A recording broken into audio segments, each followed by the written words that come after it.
বলেন চাঁদাবাজ কি ভালো না খারাপ? খারাপ। তাই চাঁদাবাজদের মৃত্যু কেমন হবে এটা বলতেছে। এই মৃত্যু ফেরেশতারা যখন খারাপ মানুষের জান কবজ করবে জাহান্নাম থেকে, রক্ত পচা পুজ এগুলা থেকে রুমাল নিয়ে আসবে, আচ্ছা ওই রুমাল দিয়ে খাবারও ধরবে ওই রুহটাকে। আলহামদুলিল্লাহ, দুইটা গ্রুপের আলোচনা করবো আজকে। তাহলে আফসোস করেওয়ালা একটা গ্রুপ থাকবে, দোনো গ্রুপে আফসোস করেওয়ালা। এক গ্রুপ আফসোস করবে যদি আরো বেশি নেকামল করতে পারতাম, না আরো বেশি যদি কষ্ট করতে পারতাম তাহলে এখানে এসে আরাম করতাম বেশি, এরা আফসোস করবে। আর এক গ্রুপ আফসোস করবে হায় যদি কিছু নেকামল করতাম। এবং আমরা যে চিরসত্য একটা জায়গায় যাব, কবরের জায়গায়, মৃত্যুর মাধ্যমে, মৃত্যুটা কেমন হবে আমাদের, এটা আমাদের খুব জানা দরকার। যারা ঘুমাইতেছেন তারা কি জানতে পারবে? তারা জানতে পারবেন না। জানতে হলে চোখ টোক ডলা দিয়ে সোজায় বসতে হবে। আল্লাহ হাবিবের কথা বলবো, নেককার লোকের মৃত্যু কেমন হবে। আল্লাহ হাবিব বলেন ইন্নাল আবদাল মুমিনা, নিশ্চয় যারা মুমিন বান্দা, নেক আমল বেশি হচ্ছে গুনাহ কম হচ্ছে। এটা হলো এই জায়গার আলোচনা। নেক আমল বেশি গুনাহ কম। নেক আমল ধরেন 90%, গুনাহ হলো 10%। তাহলে আমল কি নেক আমল কি বেশি না কম? বেশি। এদের জন্য এই হাদিস শুনেন, আল্লাহর হাবিব বলেন ইন্নাল আবদাল মুমিনা ইযা কানা ফি ইকবালিন মিনাল আখিরাহ ওয়া ইনকিতা'আন মিনাদ দুনিয়া। হুজুর বলেন যখন মানুষের আখিরাতের দিকে যাওয়ার সময় হয়ে যাবে, দুনিয়ার জীবনের ইতি টানবে, দুনিয়ার জীবনের সমাপ্তি হবে, আখিরাতের জীবনে পদার্পণ করবে, আল্লাহ রাব্বুল আলামিন, আল্লাহর হাবিব বলেন নাযালাত ইলাইহি মালাইকা, আসমান থেকে হযরত আজরাইলের নেতৃত্বে মালাকুল মউত আগমন করবেন ওই ব্যক্তির নিকট। ওয়া ওয়ুজুহুহুম কাআন্নাহা আশ-শামস, আর প্রত্যেকটা ফেরেশতার চেহারা এই পরিমাণ নূরে উজ্জ্বল থাকবে, মনে হবে যেন সূর্যটা তাদের চেহারার মধ্যে আছে। অর্থাৎ সূর্য যেরকম চকচকে সকালবেলা আমাদেরকে রৌদ্র দিয়ে আরাম দেয়, ওই সমস্ত ফেরেশতাদের চেহারাও কোনো ওই রকম আলোয় চকচক করতে থাকবে।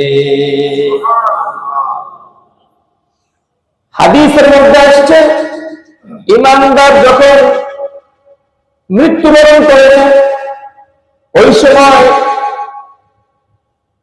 ঈমানের হালত অনুযায়ী ফেরেশতা কম বেশি হবে, কিন্তু মিনিমাম 500 জন ফেরেশতা তার সারিবদ্ধভাবে থাকবে। সবার হাতে মিশকে আম্বরের রুমাল থাকবে, জান্নাত থেকে মিশকে আম্বরের রুমাল নিয়ে আসবে, সকলের হাতে থাকবে। এটাই ভাবে সকলের হাতে ফুলের তোড়া থাকবে, রং বেরঙের জান্নাতি ফুল দিয়ে তাদের হাতগুলো ভরা থাকবে। পৃথিবীতে যত মানুষ আছে সমস্ত মানুষের অন্তরে যে রূহ আছে এই রূহগুলো বের হতে চায় না। ফেরেশতারা যখন আসবে সুগন্ধ দিয়ে পুরো এলাকা ভরে যাবে, আর তাকে বলবে আহলান ওয়া সাহলান। আল্লাহ রাব্বুল আলামিন কোরআনে বলেন ইয়া আইয়ুহান নাফসুল মুতমাইন্নাহ, হে প্রশান্ত অন্তর, ইরজিই ইলা রাব্বি, আসো তোমার রবের দিকে সন্তুষ্ট অবস্থা, ইলা রাব্বিকি রাদিয়াতান মারদিয়া, তোমার রবের দিকে সন্তুষ্ট অবস্থায় সন্তুষ্ট চিত্তে তুমি তোমার রবের দিকে বের হয়ে আসো। আসো তুমি জান্নাতের দিকে, আনন্দের দিকে। আজকে তোমার জন্য খুবই আনন্দ, খুবই সুখময় সংবাদ। আজকে তোমার উপর তোমার রব খুশি, আমরাও খুশি, আসমানের ফেরেশতারা খুশি। আসো তুমি আমাদের কাছে, তোমার কোনো ভয় নেই। হাদিসের মধ্যে আসছে ফেরেশতারা বলে ইয়া আইয়াতুহান নাফসুত তাইয়্যিবা, হে পবিত্র আত্মা, শোনো আমার কথা, শোনো। উখরুজি ইলা মাগফিরাতিন মিনাল্লাহি ওয়া রিদওয়ান, আসো ক্ষমার দিকে, আল্লাহর ক্ষমার দিকে তুমি বের হয়ে আসো। এমন ভাবে আসো যে আল্লাহ রাব্বুল আলামিন তোমাকে মাফ করে দিয়েছে। আসো তোমার রবের দিকে, এমন রব যেই রব তোমাকে তোমার উপর সন্তুষ্ট হয়ে গেছে, সুতরাং তোমার কোনো ভয় নাই, তুমি আসো। আর কি বলবে? ফাতাখরুজু তাসিলু কামা তাসিলুল ফাতরাতু মিন ফিস-সিকা। এই মুমিনের আত্মা যখন বের হবে, আল্লাহর হাবিব বলেন বোতলের মুখটা খুলে দিলে যদি বোতলটাকে বোধ করা হয়, পানিটা যেইভাবে অনায়াসে বের হয়ে যায়, আল্লাহ রাব্বুল আলামিনের দয়ায় এই মুমিনের আত্মাটা ওইভাবে সুন্দর করে বের হয়ে আসবে, তার কোনো কষ্ট হবে না। সুবহানাল্লাহ। তাহলে মুমিন যদি হওয়া যায়, তাহলে এই মৃত্যুটা আমাদের হবে। আর এই পরিস্থিতিতে আমরা সবাই পড়ব, মৃত্যুর কোলে আমাদের সবার ধরতে হবে। এটা এখানে বলা হয় নাই কেউ যদি আওয়ামী লীগ করে, আওয়ামী লীগের যানজীবন দিয়ে ফেলা, তার জন্য মৃত্যুটা সহজ বলা হয়েছে। কেউ যদি বিএনপি করে, তার জন্য এরকম মৃত্যু বলা হয়েছে। কেউ কোনো দল করলে তার জন্য এরকম মৃত্যু বলা হয়েছে। বলা হয়েছে ইমানদার।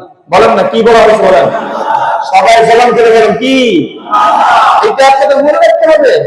আমার কবরে কোনো দল যাবে না, কোনো ভাই বন্ধু, কোনো বিবি, কোনো বাবা, কেউ যাবে না, আমি যাব। সুতরাং আমার কবর, আমার হাসর, আমার নাসর, আমার মৃত্যু কেমন হওয়া দরকার, কেমন হইলে আমার ভালো হয়, সেইভাবে আমার চলা উচিত।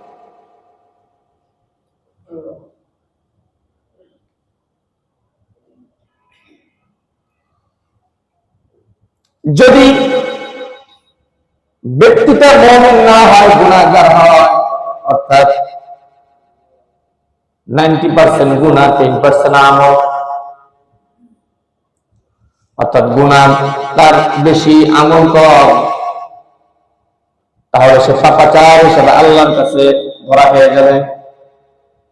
কিয়ামতের ময়দানে যখন তার আমল নামা পাল্লা দেওয়া হবে, সেই আমল নামায় যদি 100 গ্রাম গুনাহ বেশি হয়ে যায় নেক আমল থেকে, মাত্র 100 গ্রাম মনে করেন, একটা উদাহরণ দিলাম, ওই 100 গ্রাম গুনাহ বেশি হয়ে যাওয়ার কারণে তাকে জান্নাতে না দিয়ে জাহান্নামে পাঠায় দেওয়া হবে, সে জাহান্নামী হয়ে যাবে। নাউযুবিল্লাহ বলেন।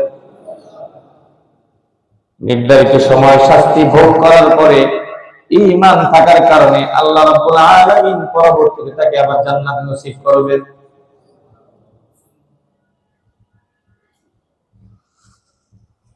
আল্লাহর হাবিব বলেন, মানুষ যদি পাপাচার হয়, গুনাহগার হয়, তার আমল নামায় ঠিকভাবে নামাজ নাই, ঠিকভাবে নামাজ নাই মানে মন গড়া নামাজ পড়ে, এই জন্য ঠিকভাবে নামাজ নাই, আল্লাহ যেমনি বলছে সেমনি পড়ে না।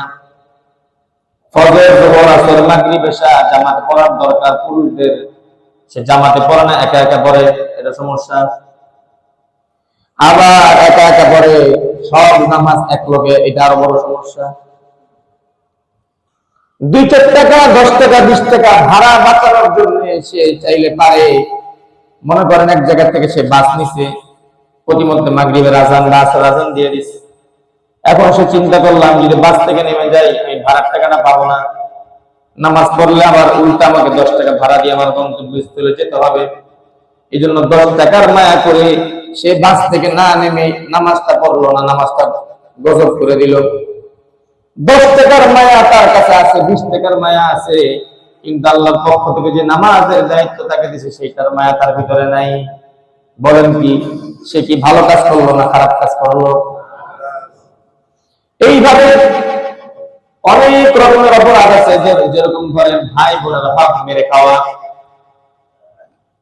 এইভাবে বন্ধু বন্ধুর হক মেরে খাওয়া, প্রতিবেশী প্রতিবেশীর হক মেরে খাওয়া, বিল্ডিং এ 10 জন 20 জন মানুষ থাকে, সার্ভিস চার্জ না দেওয়া, ইচ্ছা করে ঠেলে দেয় না, এটা অন্যায়, এটা গুনাহের কাজ।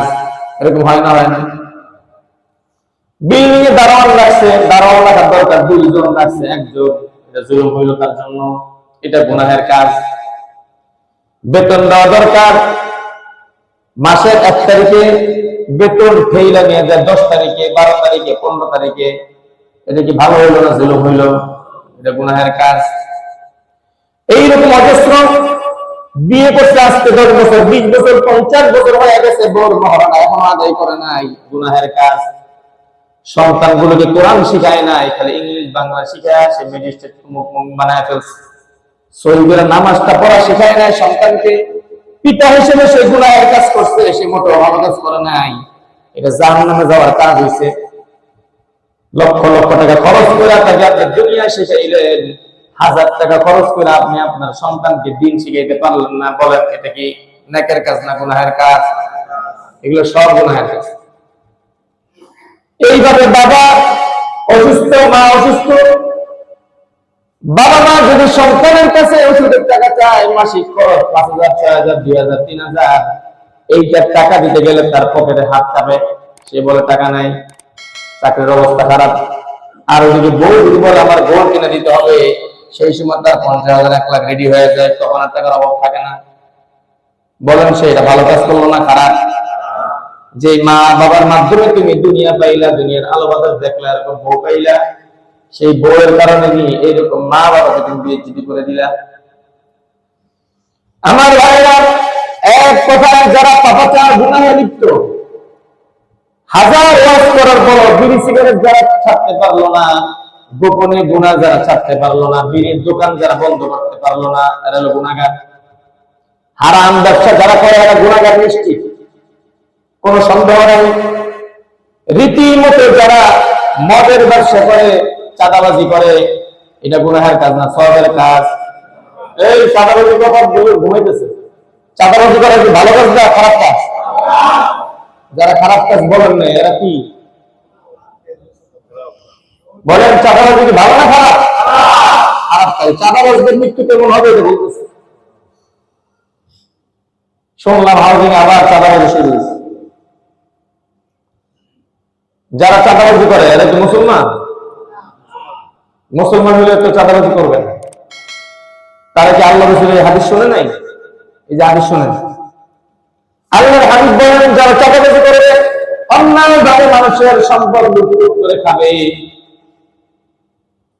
তাদের জন্য হাদিস, অর্থাৎ অন্যায় কাজ যাদের জীবনে বেশি, এক কথায় যারা দুনিয়ায় ক্ষমতা থাকা অবস্থায় জনগণের মাল লুটপাট করে বিদেশে পাচার করছে, গর্তের ভিতরে, সিন্ধুকের ভিতরে রাখছে, যারা সিন্ডিকেট করে পেঁয়াজের দাম, আলুর দাম বাড়ায় দেয়, সব গুনাহের কাজ। আল্লাহর হাবিব বলেন তানজিলু ইলাইহি মালাইকা, মৃত্যুর ফেরেশতারা তাদের কাছে অবতরণ করবেন, নামবেন। জান কবজ করার সময় অবস্থাটা কি হবে? গিলাজুন শিদাদ, প্রচন্ড রাগান্বিত অবস্থায় তারা নামবে। তাদের চেহারা এত বিকট হবে, এত কুৎসিত হবে তাদের চেহারা। আল্লাহর হাবিব বলেন আজরাইলের যে চেহারা, ওই চেহারা যদি আসল রূপে কোনো মানুষ দেখে, জাহান্নামের শাস্তির দরকার নাই, ওর চেহারা দেখলি তার শাস্তি হয়ে যাবে, জাহান্নামের শাস্তিও তার সামনে পেয়ে। নাউযুবিল্লাহ। আজরাইল তার আসল রূপে আসলে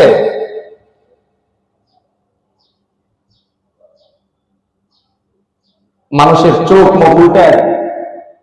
এটা দুনিয়ার কোন চোখ বুঝে না, তার যে যন্ত্রণাটা বুঝে না। হাদিস আসবে সামনে, তাও অগ্রিম বলে দিই।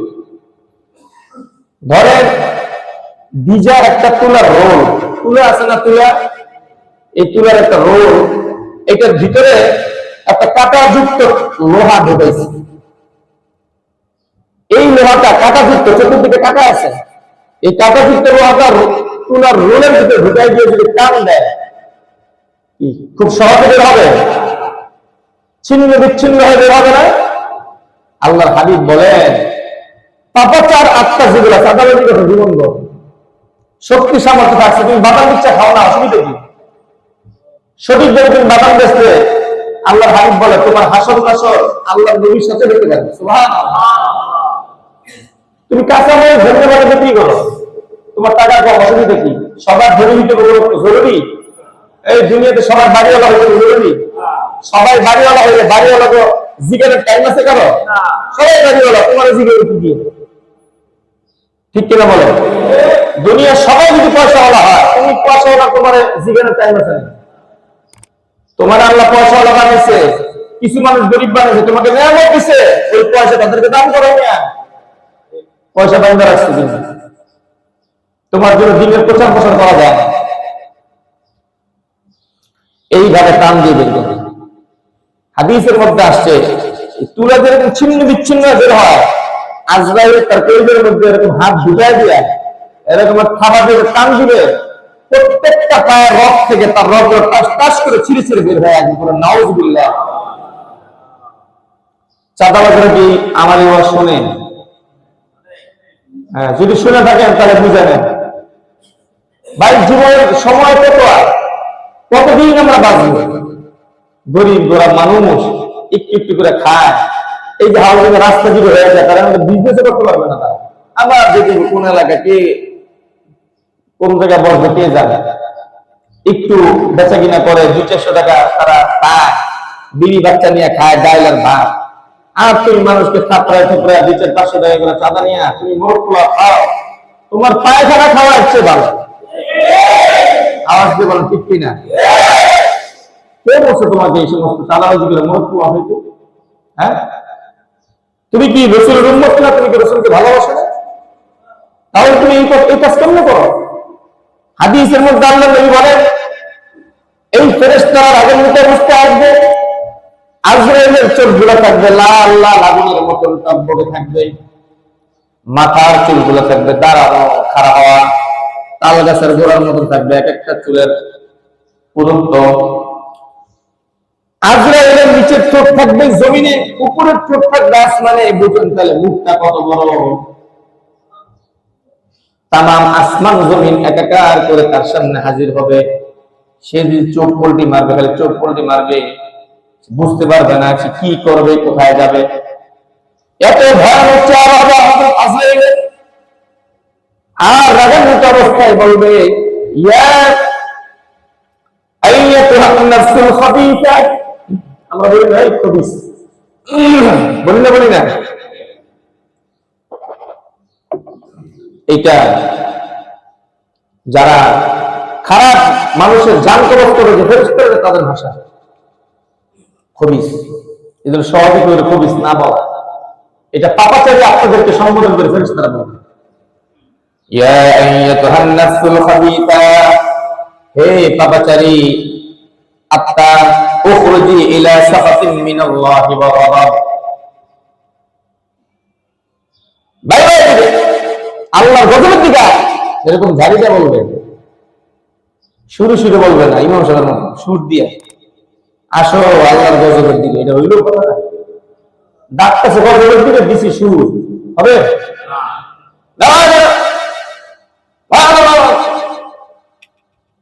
আল্লাহর গজবের দিকে, এরকম ছাড়ি মারবে। এক গাড়ি দেখতে কিন্তু জায়গা দিবি আমার সবাই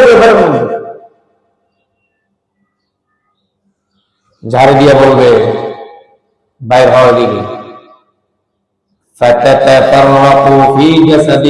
আত্মা বাইরে চাবে না, লুকাবে, কখনো ঠ্যাঙের ভিতরে যাইব, কখনো অমুক জায়গা তুমুক জায়গা ছোটাছুটি করবে।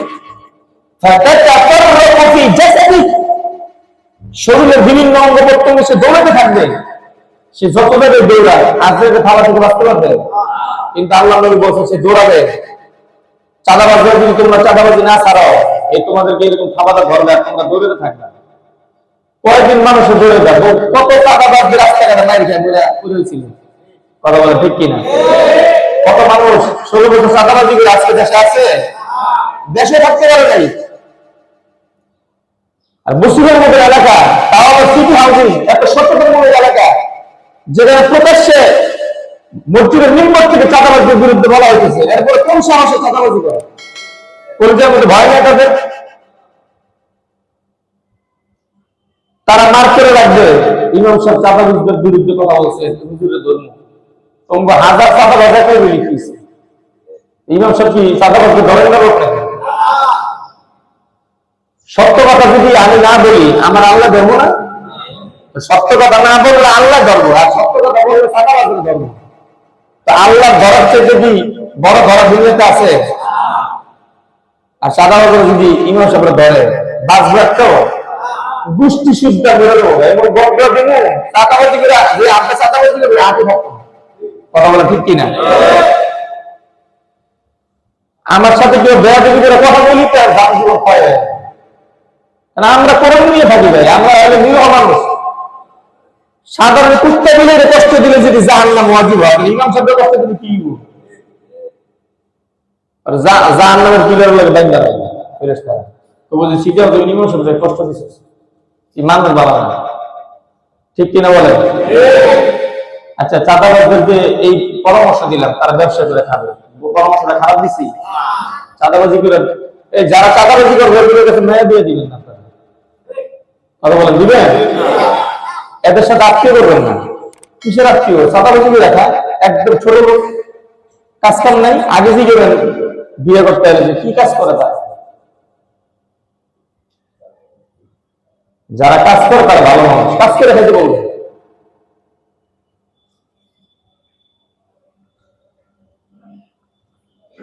তো ফেরেশতারা তো দেখবে তো লুকাতে চেয়েছে, বলবে ফায়ান্তাজিউহা কামা ইউনতাজাউ as-সুফুদ মিন as-সাওফিল মাবলুল। এই যেটা একটু আগে বললাম, তুলার রোলের ভিতরে যদি কাঁটাযুক্ত লোহা ঢুকা টান দিয়ে যেরকম ছিন্ন বিচ্ছিন্ন হয়ে বের হবে, এই পাপাচারী আত্মাদেরকে ফেরেশতারা এইভাবে ছিন্ন বিচ্ছিন্ন করে বের করবে। ওই দুনিয়াতেই তার বজর আর জাহান্নাম শুরু হয়ে যাবে। তার সারা জীবনে পাপাচার গুলো করে একটা কালো কুকুরের মতো রূপ দিবে, দিয়া তার খাটিয়ার সামনে বসায় রাখবে, মানে বিভৎস চেহারা কুকুর দিবে। যারা ঠিকভাবে নামাজ পড়ে না, নামাজের মধ্যে শয়তানি করে, দুষ্টামি করে, নামাজ থেকে দৌড় দেয়, নামাজে সূরা কারাত পড়ে না, শিখে না, এরকম আছে না? নামাজের রুকু নাই, সেজদা নাই, ঠিকভাবে দেয় না, এই এদের জান এইভাবে কবর হবে। নাউযুবিল্লাহ বলে নামাজ পড়বেন তো ঠিকভাবে, গুনাহ ছাড়বেন তো সবাই? অনেকে ইনশাআল্লাহ বলে না, মুখে কালামে রাখছে, ইনশাআল্লাহ বলেন সবাই। নামাজ পড়বেন ইমাম সাহেব ধরেন আল্লাহর মহব্বতে, আল্লাহর মহব্বত। উপায় নাই, আপনাদের পড়তে হবে মাস, এছাড়া বাঁচার কোনো সম্ভাবনা নেই। আপনি এবার বুড়া হন আর বুড়া হন, নেতা হন আর কর্মী হন, আলেম হন আর আওয়াম হন, মানুষ আপনাকে হতেই হবে যদি আজরাইলের সাথে আপনার ভালো মুআমালা চান। তাহলে আল্লাহর হাবিব সাল্লাল্লাহু আলাইহি ওয়াসাল্লাম এইভাবে বললেন হাদিসের মধ্যে। কোরআনুল কারীমে আল্লাহ রাব্বুল আলামিন বলেন, الذين تتوفاهم الملائكة طيبين يقولون سلام عليكم। নেক বান্দাদেরকে যখন আজরাইল আলাইহিস সালাতু ওয়াস সালাম তাদের জান কবজ করবে, তাদেরকে বাহবা দিবে, সালাম দিবে, বলবে আসসালামু আলাইকুম। সুবহানাল্লাহ বলবেন না? সালাম দিবে। দেখেন আল্লাহ কোরআনে বলেন, ইয়াকুলুনা, তারা বলবে সালামুন আলাইকুম, তোমাদের উপর শান্তি হোক। সারাটা জীবন কষ্ট করছো, শীতের দিনে ফজরের নামাজে আরামের বিছানাগুলোকে হারাম করে দিয়ে শীতের ভিতরে কনকনে শীতে ঠান্ডা পানি দিয়ে উযু করে তুমি আল্লাহর সামনে দাঁড়ায় গেছো, অনেক কষ্ট করছো। বান্দা, আজকে তোমার কোনো কষ্ট নাই, আজকে তোমার জন্য শান্তি। সুবহানাল্লাহ। বাপ মার কথা শুনছো, বাবা মাকে সবসময় সম্মান করেছো, খেদমত করেছো, উস্তাদের খেদমত করেছো, এই জন্য আজকে তোমার কোনো কষ্ট নাই, আজকে কোনো নামাজ নাই, কোনো জিকির নাই, আজকে তোমার জন্য সালাম। সুবহানাল্লাহ। সারা জীবন আলেমদেরকে মহব্বত করছো, আলেমদের কথা শুনছো, মসজিদে এসে হইচই করো নাই, আদব রেখে চলছো, কখনো কারো প্রতি জুলুম করো নাই। আজকে তোমার প্রতি কোনো জুলুম করা হবে না, কোনো অন্যায় করা হবে না, আজকে তোমার জন্য সালাম। সুবহানাল্লাহ। এইভাবে আল্লাহ রাব্বুল আলামিন আয়াতে বলেন, যারা চাঁদাবাজি করছে, যারা দেশের সম্পদ লুটপাট করে খাইছে, যারা অন্যায় ভাবে মানুষের সাথে ব্যবহার করছে, জোর জুলুম করে জায়গা জমি দখল করে ফেলছে, দোকানের ভাড়া ছিল 10,000, এখন বিদেশ থেকে টাকা নিয়ে আসছে, মালিকরা বলতেছে ওরা 10,000 ভাড়া দেন, আমি 20,000 দিব, এই লোন টাকা। এরকম আছে না? এটা জুলুম। এইরকম টাকার গরম দেখায় যার রিজিকে আপনি পাড়া দিলেন, যার পেটে পাড়া দিলেন, আল্লাহ রাব্বুল আলামিন আপনাকেও তো শাস্তি দিবে, আপনিও শান্তিতে থাকতে পারবেন না। আল্লাহ রাব্বুল আলামিন বলেন এইরকম পাপাচার যারা আছে তাদের ব্যাপারে আপনি দেখেন, ওয়ালাউ তারা ইযিজ যালিমুনা ফি গামারাতিল মাউতি ওয়াল মালাইকাতু বাসিতু আইদিহিম আখরিজু আনফুসাকুম। যখন জালিমদের মৃত্যু এসে যায়, ফেরেশতারা তাদেরকে মারধর করতে থাকে, পিটায়। এই যে চাঁদাবাজরা, আজকে তোমরা যারা অন্যায়ভাবে মানুষকে থাপড়াইছো, মারছো 2, 4, 5 টাকা 10 টাকার জন্য, মৃত্যুর সময় তোমাদেরকে ফেরেশতারা থাপড়াবে। এই কথা কার? অনেকের দিন মন খারাপ, চাঁদাবাজকে মারলে কি আপনার মন খারাপ হবে? মারতে দিব আল্লাহ। বাসিতু আইদিহি, আইদু মানে হাত, আইদিহি তাদের হাত, বাসিতু আইদিহি তাদের হাত দ্বারা থাপড়াবে তাদেরকে, সব চাঁদাবাজগুলো থাপড়াবে। এই কথাটা নাকি আবার বলে বলবেন ইমাম সাহেবকে বলবে সব চাঁদাবাজগুলো থাপড়াবে? এটা ইমাম সাহেবের কথা? কথাটা আওয়াজ দিয়ে বলতে কার? আল্লাহর কথা। আল্লাহর কথা যে আল্লাহ নিজে এসে বলে দিব, কোরআনে বলে দিচ্ছে, আমরা বলতেছি। বহু চাঁদাবাজ আমল দেখা করে তওবা করছে যে হুজুর আর করবো না, দোয়া করেন যেন কাজ কাম করে খেতে পারি। আলহামদুলিল্লাহ বলেন। আলেমদের সাথে ইকরাম বান্ধবী করলে রক্ষা নেই, আর যদি সহজভাবে আসে এমন দোয়া দিয়ে দিবে ইনশাআল্লাহ সারা জীবন উন্নতির সাথে থাকবে। হযরত ওমর টাকার অবস্থা চাঁদাবাজি করছে, কিন্তু ওমর যখন মুসলমান হয়ে গেছে সব ছেড়ে দিয়ে আল্লাহ রাসূলের হাতে হাত রেখে যখন নিজের গর্দনকে ঝুঁকিয়ে দিছে, সম্মান কি বাড়ছে না কমছে? সারা দুনিয়ার মানুষ তাকে চিনছে। আগে জানতো সন্ত্রাসী হিসেবে, পরে জানছে মুমিন হিসেবে। আপনি যত বড় চাঁদাবাজ, ওই জায়গা থেকে যদি আপনি তওবা করে ফিরেন, এখন আপনি যত সম্মান পান, পিছনে পিছনে মানুষ আপনারা সালাম কালাম তার, সামনে সামনে সালাম কালাম, পিছনে লাফিয়ে রুশটা, ঠিক কিনা বলেন? আপনি যদি ভালো হয়ে যান, আপনাকে আল্লাহ তাআলা এমন সম্মানের ব্যবস্থা করবে, আপনার সামনে সম্মান দিবে, পিছনে সম্মান দিবে, আপনার সাথে ফেরেশতারা মুসাফা করবে। ঠিক কিনা? তাহলে খাবার যদি না খাইতে চাই তাহলে ভালো হয়ে যেত, ঠিক না? আল্লাহ পাক বলেন, ইয়া লাইতানি কদ্দামতু লিহায়াতি।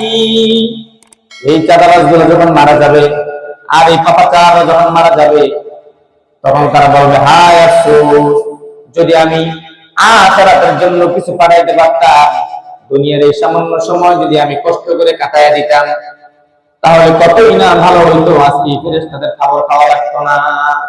খাবারটা তো আমাদের কাছে একটু সামান্য মনে হয়, ফেরেশতাদের খাবার ভাই আসমান জমিন একাকার করে দেবে। চোখে মুখে কিছু দেখবে না, খালি দেখবেন লাল নীল আলো দেখবেন, আর কিছু দেখবেন না, খালি দেখবেন অন্ধকার। আর ফেরেশতাদের রাতে মৃত্যুর সময় খাবার খাওয়ার দরকার থাকে। আমরা কি খাবার চাই না, ফুলদানি চাই?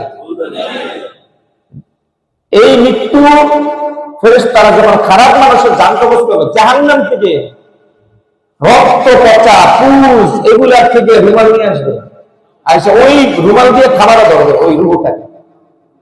আপনি বুঝতেছেন জিনিসটা? একটা বানানো কথা না, সব রেডি হইতেছে না। আর উপরে নিচে বড় ভালো ভালো থাকে। জান্নাতি আত্মা যেগুলো, এগুলোর যেরকম মেশকা আম্বার রুমাল আছে জান্নাত থেকে, আর পাপাচার আত্মা যেগুলো, কাফের, মুশরিক, বেঈমান, নাস্তিক, মুরতাদ বা ওলামা বিদ্বেষী, ইসলাম বিদ্বেষী, এগুলার আত্মা যখন নিবে, তখন জাহান্নাম থেকে রুমাল নিয়ে আসবে, গন্ধ যুক্ত রুমাল। মুমিনদের আত্মা যখন কবজ হবে, এটা তো যাবে আসমানে, প্রথম আসমান হইয়া, দ্বিতীয় আসমান হইয়া, চতুর্থ আসমান হয়ে, পঞ্চম, ষষ্ঠ, সপ্তম আসমান হয়ে আল্লাহর কাছে এই আত্মা যাবে। আলামিন সেই আত্মার ব্যাপারে সন্তুষ্ট প্রকাশ করবে আর বলবে ওই আত্মাটাকে জমিনে ছেড়ে দাও। সুবহানাল্লাহ। এই যে আপনারা শোনেন না যে কবরে সওয়াল জবাব হয়, কেন সওয়াল জবাব হয়? ওই আত্মা আল্লাহ তাআলা রিটার্ন করে দেন, কবরে ফিরে দেন। নেকটা আত্মাগুলো পরবর্তীতে ইল্লিয়িনে জায়গা পায়। আর যারা খারাপ আত্মা, এটা সিজ্জিন, সিজ্জিন মানেই কারাগার। সিজ্জিন মানে কি? আয়না ঘরের কি ঘর? এর চেয়ে বড় ঘর হলো কবরে সিজ্জিন।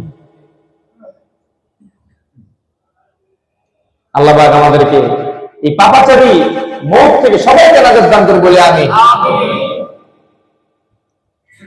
আল্লাহ রাব্বুল আলামিন বলেন, এটা আল্লাহর কথা, এটা সাহাবীদের কথা। সাহাবায়ে কেরাম বলেন, ইন্না রূহাল মুমিনি তাখরুজু বিলিনিন ওয়া রিফিন।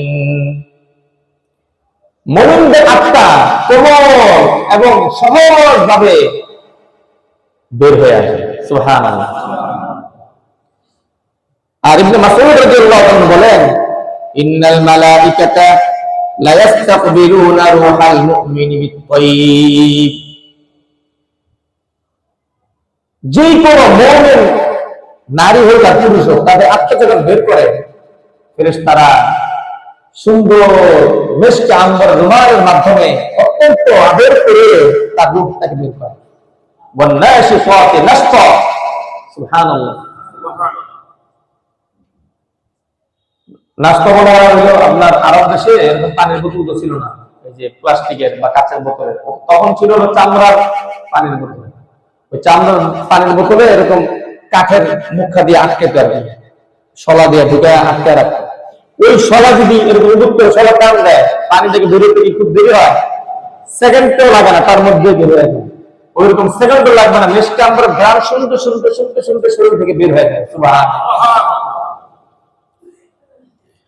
আর যারা কাফের আর পাপিষ্ঠ হবে, হযরত আলী রাদিয়াল্লাহু তাআলা বলেন, আন্না আশাদ্দা সাআ আলাল কাফিরি সাআতুম মাউতি। কাফেরের জন্য সবচেয়ে কঠিন সময় হলো তার মৃত্যুর সময়। সবচেয়ে ভয়ানক হবে তার মৃত্যুর যন্ত্রণা। তাহলে মুমিন এবং কাফের বা মুমিন এবং গুনাহগার, নেককার গুনাহগার, পাপাচার, কাফেরদের আত্মার ব্যাপারে কি বললেন? যারা ভালো মানুষ তাদের জান যেভাবে কবজ হবে। এক নম্বর হলো তাদের কাছে যে ফেরেশতারা আসবে তাদের চেহারা কেমন থাকবে? উজ্জ্বল, সুন্দর। এটা এক নম্বর। ফেরেশতাদের চেহারা কেমন থাকবে বলেন? আর দুই নম্বর হলো এই ফেরেশতারা তাদেরকে দিবে সালাম, সালাম। বলেন কি দিবে? আর বলবে মাগফিরা, মাগফিরা। কি বলবে? আর বলবে রিদওয়ান, রিদওয়ান। তোমাকে শান্তির সাথে আহ্বান করতেছি, তোমার উপর শান্তি হোক।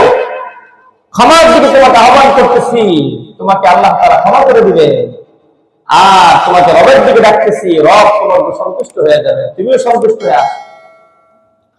ওয়াসারিউ ইলা মাগফিরাতিন মির রাব্বিকুম ওয়া জান্নাতিন আরদুহা কা'আরদিস সামাই ওয়াল আরদ।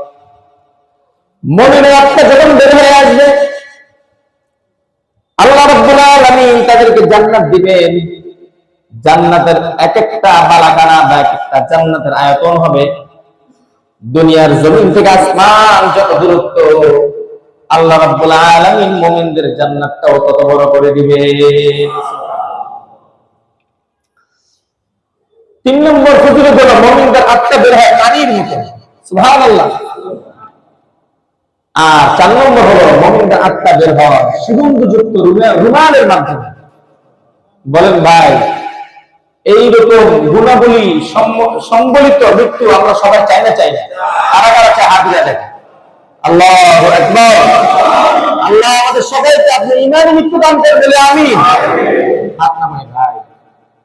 আপনারা সবাই, আমরা সবাই যদি ঈমানি মৃত্যু পাই, আমাদের কারো কোনো লস আছে ভাই? আমাদের কারো কোনো লস না। আর একটা ভাই যদি জাহান্নামের মৃত্যু নেয়, আমাদের কারো কোনো লাভ আছে? কারো কোনো লাভ থেকে হাতে দেখেন যে আমার লাভ আছে? কারো লাভ নেই।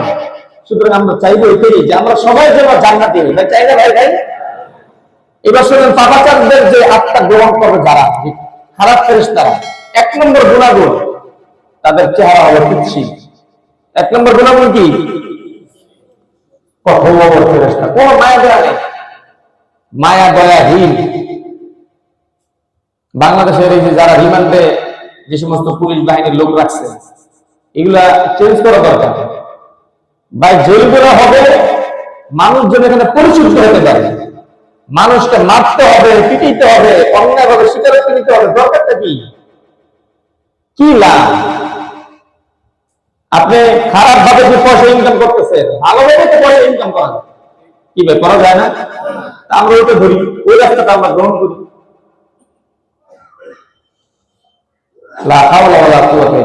আমাকে একবার মিছিল থানায় একে চাই আমাকে ধরছে, মিছিল করছিল, ধরে নিয়ে গেছে মোহাম্মদপুর থানায়। নিয়ে যাওয়ার পরে আমি আমার জিজ্ঞেস করে যে আপনার এখানে কে কে আছে?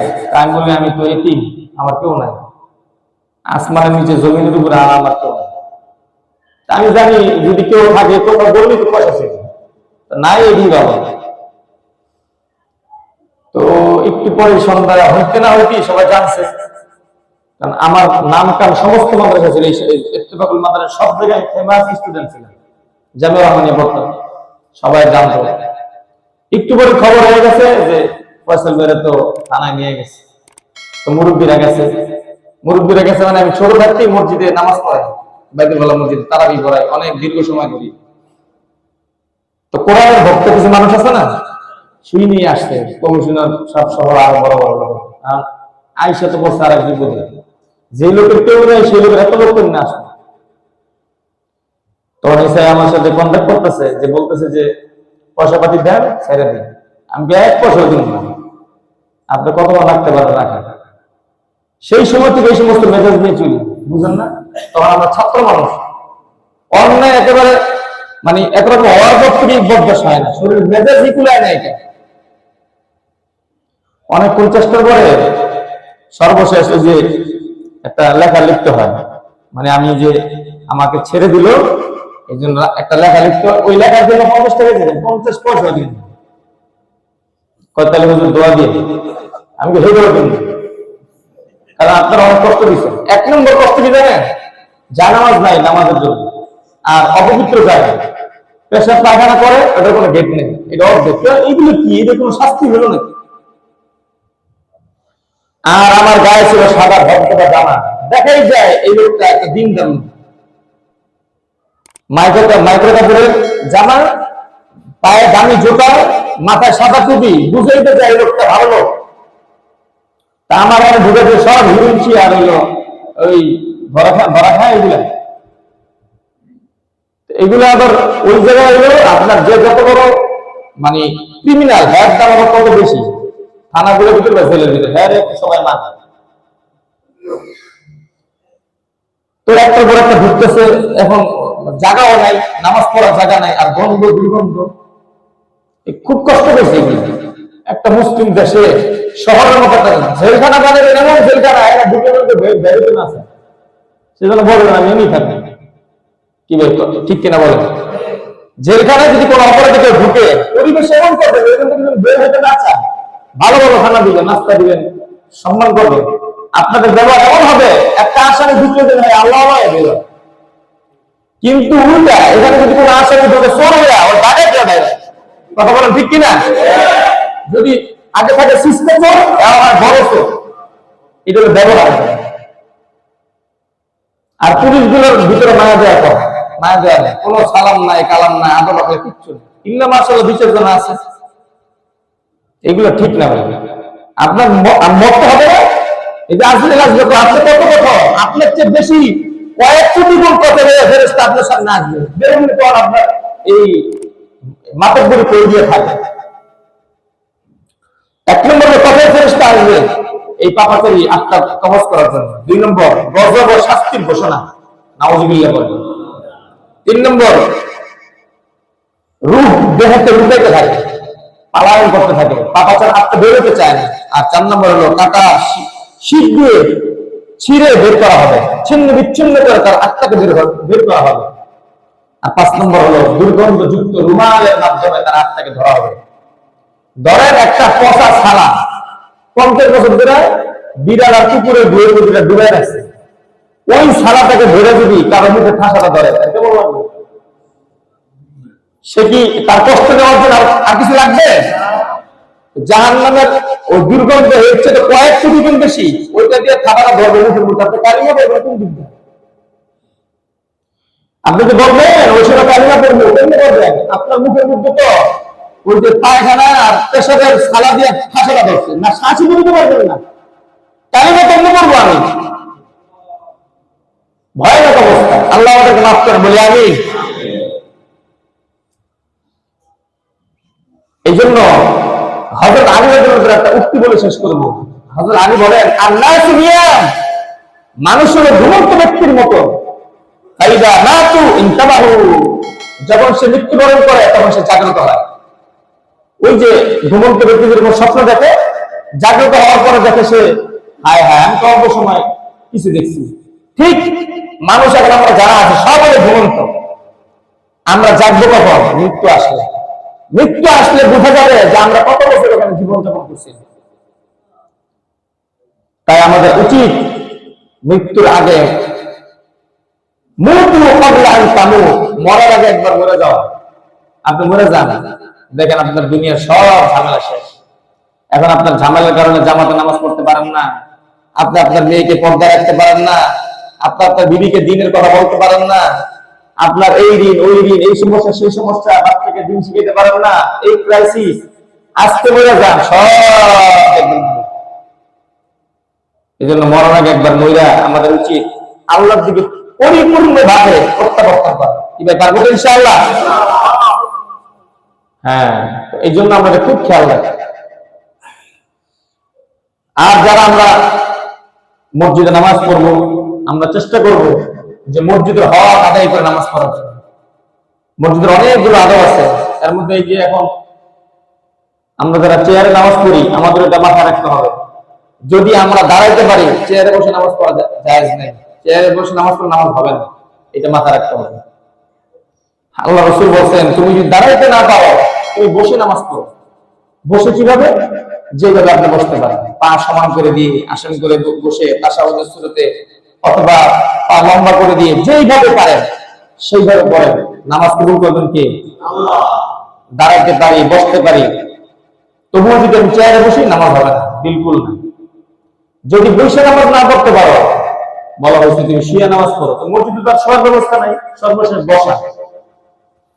এই জন্য আমরা যদি এত কষ্ট করে নামাজে আসি, আমাদের খেয়াল রাখতে হবে নামাজের খুঁটি নাকি মাসআলা মাসায়েল সমস্ত কিছু আমরা জেনে আমরা যদি নামাজ পড়ি, ওই নামাজ আল্লাহ কবুল করে দেবে। দিন যদি আমি পালন করি মাসআলার সাথে, কবুল করবেন কে? আল্লাহ। আর মাসআলার সাথে যদি দিন পালন না করি, ভাই আল্লাহ কবুল করবেন না। এজন্য আল্লাহ তাআলা আমাদের সবাইকে প্রত্যেকটা দিনই আমল, দিনই কাজ মাসআলা মাসায়েলের সাথে আদায় করার তৌফিক দান করেন। ওয়া আখিরু দাওয়ানা আলহামদুলিল্লাহি রাব্বিল আলামিন।